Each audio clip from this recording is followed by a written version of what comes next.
சுவாசிக்கிறீங்களா? ஒரு ஆமென் சொல்லுங்க. 4வதாக ஆவிக்குரிய வளர்ச்சி. ஆலயத்துல அநேக கூட்டங்கள், உங்க போதகர் கஷ்டத்தின் மத்தியிலும், வேதனையின் மத்தியிலும் பணமே இருக்காது. ஆனாலும் கூட்டங்களை அரேஞ்ச் பண்ணிருவாரு.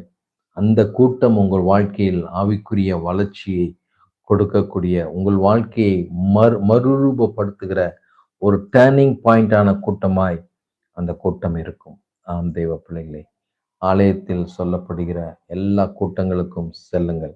அது உங்க வாழ்க்கையில ஆவிக்குரிய வளர்ச்சியை, முதிர்ச்சியை கொடுக்கக்கூடியதாய், அது ஒரு பரிபூர்ண ஆசீர்வாதத்துக்குள், ஆவிக்குரிய வளர்ச்சிக்குள் உங்களை அது நிச்சயமாக நடத்தி செல்லும் என்பதில் மாற்றமில்லை. ஆம் தேவ பிள்ளைகளே, சபையோடு கூட இணைந்திருங்க. சபை போதகரோடு கூட இணைந்திருங்க. சபையில சொல்லப்படுகிற காரியங்களை செய்யுங்கள். சபையோடு